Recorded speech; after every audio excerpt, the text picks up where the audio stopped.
for Jericho Road, and you're getting a little information about our organization before we start with the program of Weekend Food for Kids. Appreciate being here, and we just love to talk about Jericho Road. First, a little bit of information. Jericho Road is an all-volunteer organization, and we have 12 boots on the ground, we call them, board of director members, and each program that we sponsor is headed up and coordinated by one board member. We have about 100 active volunteers right now. That's quite a drop, and that's due to the 2 years of COVID. But we're working hard to get more volunteers for our program. We are all volunteer. We are financially supported by private donations, donations from Redmond businesses and organizations, foundations based in Oregon, and other resources based in Oregon. We are not supported by any government entity. We have been really blessed to have such a good community to be founded in. This community has supported us now for almost 17 years. At our October meeting, Irv Nygren, who we look at as the father of our organization in a way, really stressed the fact that how much this community had supported what we do, and we are very thankful for that. In 2005, when the Redmond School District reported there were 51 children living without a home, a house, a group of 3 churches and volunteers got together and were inspired to start a transitional housing program.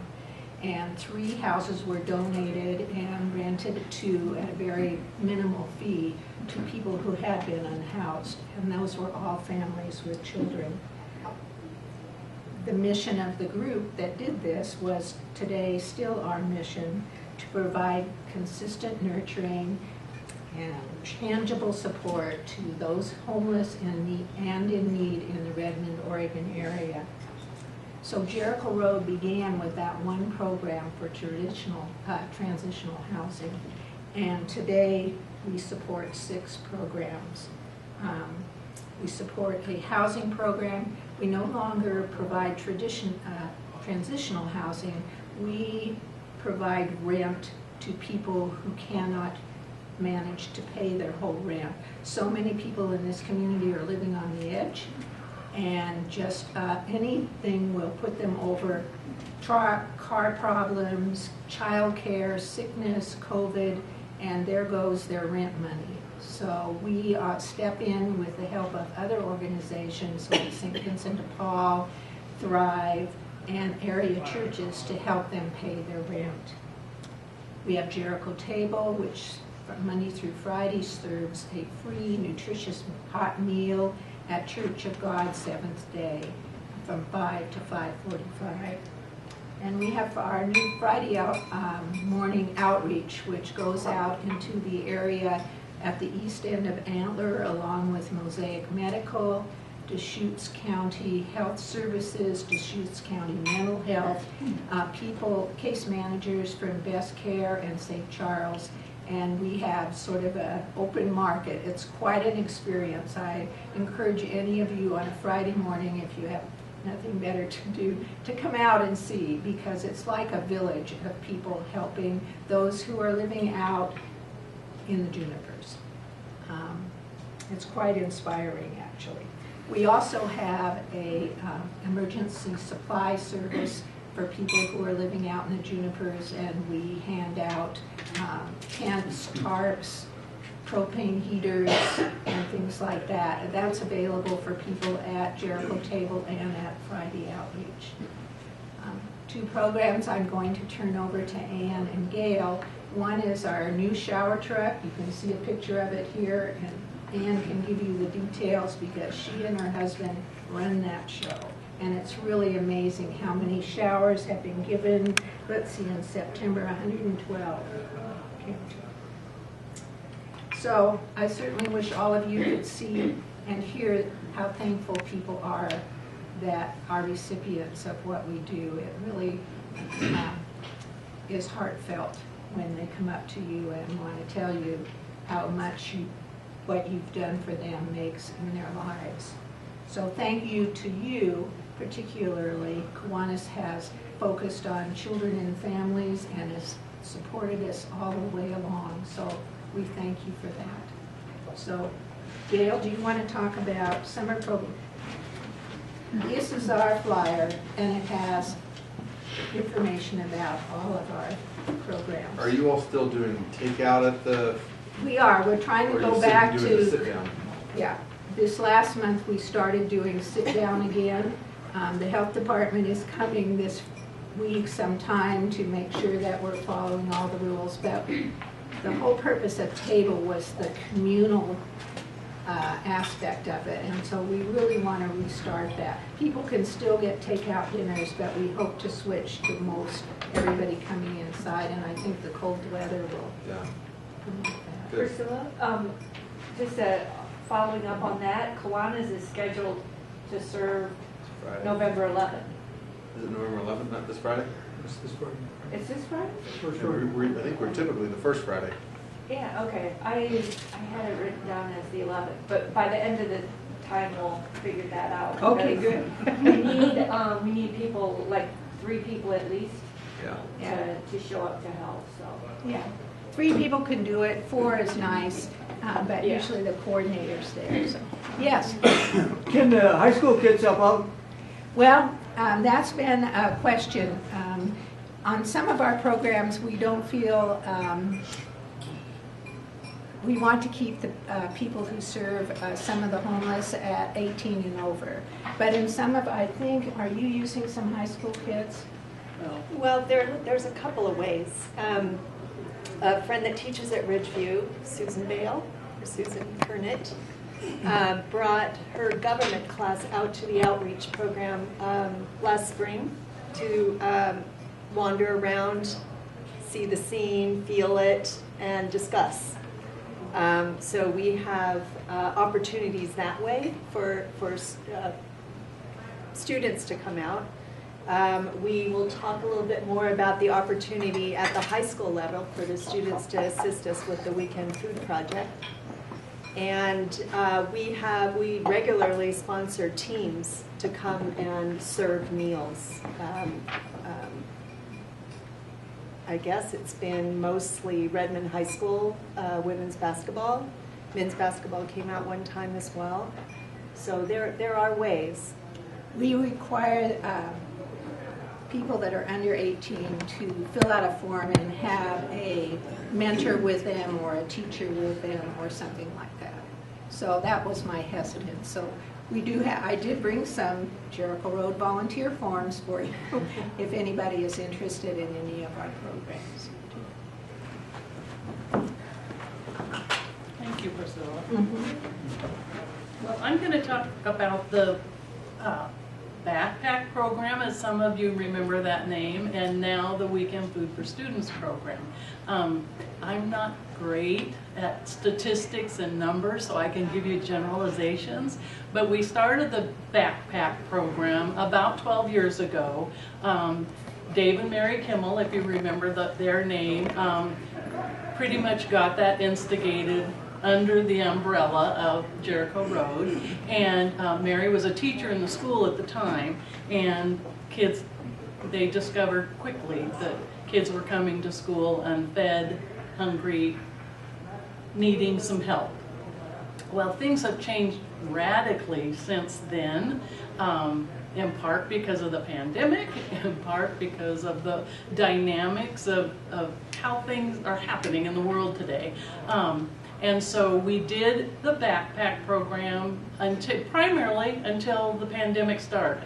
And then we had about a 3-month spell where everyone was regrouping, including the school district, trying to figure out how can we get food to the kids. All of them, not just the kids in need. And so during the pandemic, what we did, because we knew there was a critical need for our, as we call them, our families. So we worked in conjunction with the school district. They set up, if any of you are familiar with this, they set up a food kiosk at the Redmond High School parking lot where all families could come and pick up a sack lunch and breakfast free of charge. And it was there every single day. They could pick up meals. If they came on Monday, they allowed them to pick up meals for the whole week if that worked best for the families. Well, our fan advocates, who we work with, who you'll hear more about that in just a minute, they were able to let our families know that we would be there on Thursdays and work in conjunction with the free student lunch program. And so we would fill 40 bags with basically the same foods that we provide for the weekend food for students program.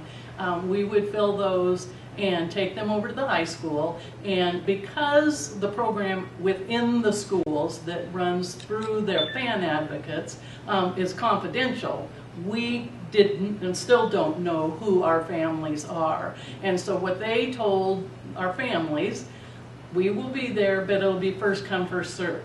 And so they need to get there early when we're there, because we would run out of food bags in anywhere from 20 to 30 minutes. I mean, the people, because the way it was set up for one thing, and as we all know, every young family can use extra help when it comes to groceries. And so the way it was set up was the food cart was there.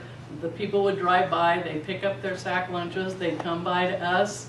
Some of them would say, no, we're good, we don't need it, leave it for somebody that needs the help. Others would grab a bag of groceries and away they'd go. So that's pretty much how we ran it during the pandemic.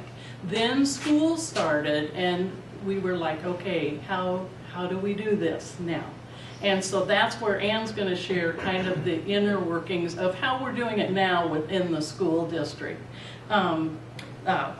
I, along that line, about 6 years ago, started the summer food program as an extension from the school year. And I say it wasn't just me, but I kind of coordinated it, and we set it up again with the school district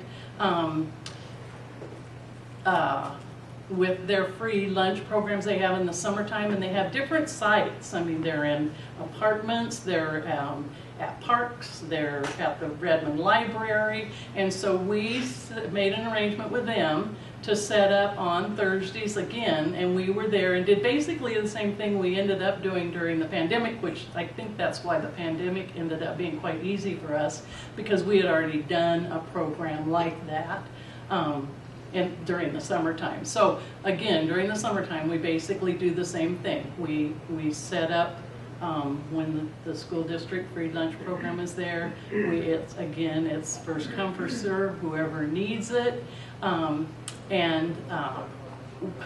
One of the interesting parts about this year was that the school district in the past has always been there for about an hour giving the meals out. Well, this year they changed it to 30 minutes. So we had 30 minutes to distribute 40 food bags to needing families. That time goes by quite quickly. But anyway, it was incredible. We did it. It's fun. It was fun for us as volunteers because we got to meet families and see faces of some that we've shared with over the years that we've never had any contact with. And everyone, regardless if they're getting a weekend food bag through the schools or it's just a family needing a little bit of extra help. So appreciative. So all of that's good. Another thing that we do a little different in the summer program is we can give out fresh produce, in part because it's that season, and we got generous donations from both Brian's and Jordan's Produce downtown, the produce carts, and we just want to recognize them because they were really supportive of the program, as well as, of course, Kiwanis, who have always been incredibly supportive, and we do appreciate that. One other thing that I'll cover is, you may ask, do we take donations? Yes, we always take donations. One of the things about our food bags is that we always try and give the same things in each bag. So we're different than like the food project that we Kiwanis has, in that we try to collect the same types of items. Like, for example, in our food bags, and I'm not going to go into a lot of detail on that, one week we give cereal and milk, and so we need to have between 40 and 60 boxes of cereal. Or we give the boxed milk that's, has a shelf life and not needing refrigeration. We can't give any of those kinds of things out during the school year. But anyway, so should Kiwanis want to make contributions or donations towards the food bags, a couple of things that would be real helpful to us is, number one, if you're interested in the general foods that we put in, we can give you a list, and you could maybe have some kind of a food drive or whatever specific to that. Along that line, as I shared with the cereal and the milk, we also, we kind of alternate. So one week we're doing cereal and milk, one week we're doing some form of bread product, whether it's, generally we do bagels or English muffins just because they transport better in the bags for the kids than a loaf of bread. But anyway, then we do peanut butter and jelly or honey or something like that. So that would be another request that we have, if you're interested at all, is the little honey bears that you can get at the grocery store. If it was something Kiwanis wanted to do, you could do like a honey bear drive and just collect the honey bears. And we need, like I said, we need at least 40 a week, because that's what we're doing right now, bags within the, for the school program. So that would be great if that's something you're interested in. Another thing that we found we're needing, and I'm just going to again touch on this just a little bit, is back in the day, as I said, it used to be called the backpack program. Well, we used to physically, every child had a backpack that we would fill, and they would pick it up on Friday morning, take it home for the weekend, then bring the backpack back emptied for the next week. Well, two things happened. Number one, the middle school and high school kids weren't real interested in carrying two heavy backpacks, and it felt like there was a little bit of a stigma there for them. And also the school buses weren't allowing the children to bring a backpack on the bus that had wheels, which we were getting them with wheels, thinking it made it easier for the kids to carry their food bags home.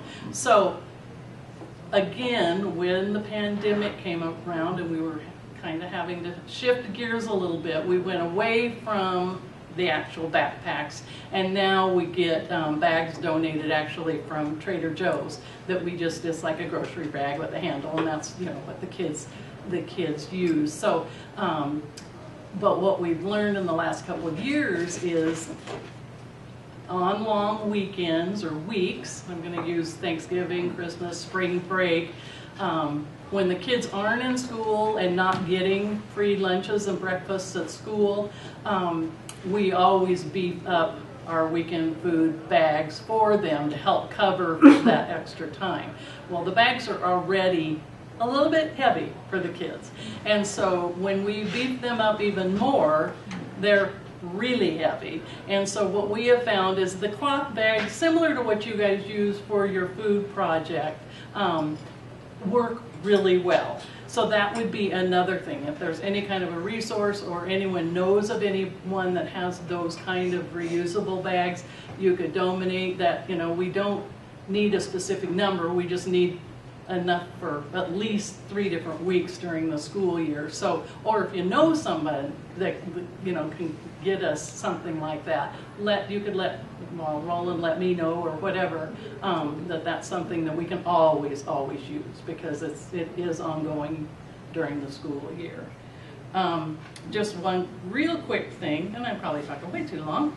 I said I had notes, so I wouldn't do this, but For the summer numbers, just to give you an idea, this was total numbers for the summer program. We gave out 280 bags. That was, and we checked this year, this is the first time we've ever did this, but we kind of asked the family, how many children are involved in getting these bags? And there was a total of 554 children were serviced by these bags. And that's total for the summer, so it's an average of 80 kids a week were getting the extra help. 547 pounds of food we received just from Neighbor Impact free of charge, which again, that is new to us since the pandemic, because we were having to pay for those foods before through Neighbor Impact, and they've been able to provide it free of charge. We had 6 different volunteers that worked on a regular basis, and again, it's like Kiwanis. It's kind of one of those incredible opportunities that it's such a huge service, and yet you feel so good doing it. You know, it's good to be a part of our community and our families. So that's what I have to share. Now it's Anne's turn. Thank you. Well, I'm going to finish up with just a few more remarks about the food program, and then I would like to talk about the shower trailer a little bit at the end, and we'll address any questions you might have. The weekend food project, you probably mostly think about elementary age students taking home these bags, and some of them, it is a little comical to watch these tiny little beings carrying these huge bags of food home. Gail mentioned how appreciative families have been, and that's evident when we have been able to speak with parents. So much gratitude. The food that we earmark for these bags is intended to be for students to be able to prepare or open themselves, so that it doesn't depend on anybody else being around in order to have, a snack.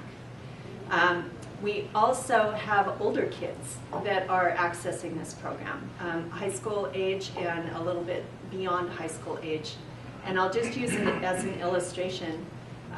We have an alternative program called COIC that is housed in in a building behind Redmond High School campus. And they serve alternative kids. So these are kids that were unable to finish up at one of the general high school programs in the area. So the teachers in this program help involve these students with work experience programs, with assistance if they need it, with GED prep, or finishing up credits through their home high school. Online credits, or some alternative way. But I will tell you that some of these kids are trying to live independently. Right now there are a few students that are living out of their cars and trying to attend school at the same time and trying to work at the same time. These kids are carrying a far bigger burden than their years should ask them to do.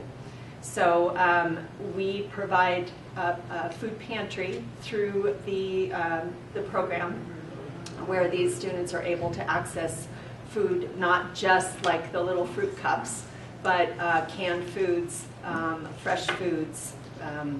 We try to just hook them up with whatever little piece of that burden they're carrying that we can assist them with. That's what we aim to do.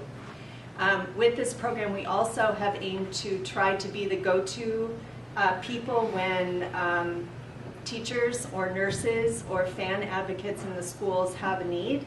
We want to be the people that they go to, and that has worked really well. So we started out with the weekend food program. I myself am a retired teacher, retired from Richview High School, very proudly. Also worked at Redmond High School, and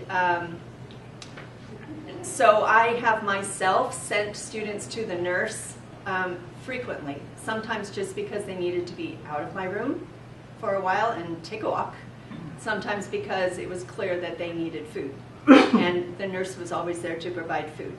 So now we are proud to be able to supply the nurses in every building in the district with snacks, crackers, applesauce, juice boxes, cheese sticks, things like that, yogurt, that the nurses are able to help students who come to visit them. This year we were also asked to provide food for the behavior, I can't remember what they're calling it, light or bright, or the bright rooms? Right. So, bright? Yes. Is that right? So where it's kind of a, it's a room where students can go to receive support, but also get it together during the school day. So it's a resource room in every building, and we're providing snacks for that room as well. So the high schools. So right now, Redmond High School is participating with us. In the past pre-pandemic year, Ridgeview High School also participated with us. The leadership students volunteered to pack these bags that we've been talking about. So we go out, we're the women that are in, you know, behind the shopping carts with like 60 bags, 60 boxes of cereal, you know, trying to get it out to the car. We shop, we put it in a pantry, and then every week we move enough for those 40 bags, whatever we have compiled, we make a list, and then we move it over to the Redmond High School leadership room. They have provided a closet for us. We provided a refrigerator in that room. The leadership kids pack the bags, and then we have volunteer drivers come to pick up those bags and deliver them to the schools, to the FAN advocates. And are you all familiar with what FAN is? Because they need a shout out every chance we get. They're amazing. Family Access Network people in every building. Those are the folks that are the key to any service any kid in our community receives. Can't say enough about the FAN program. So we're grateful to Kiwanis. We're grateful to our other contributors in the community. The leadership kids at the high school have been fantastic, as well as the leadership teacher, the FAN advocates, of course. Any other questions about, I want to plug that honey bear idea. And before Ridgeview, before you leave, if you need a holiday project, a honey bear drive. Okay, we will tell Thank to you. our teacher. Thank you. Does Miss Felton still work with you? Yes. Please tell her hi, and please tell her that I want her to do honey bears. Okay, perfect. Thank you. Good to see all of you. Thank you for Thank having you. us. Thank you. Any questions about that program that we can address for you? Do I have time to? If we can wrap up, and then I'll let you go. I just want to make sure we get Absolutely. dismissed in case some folks have to go. Yep. Thank you. I will go ahead and wrap us up. Dave, if we want to end that, but I do want to hear about this. So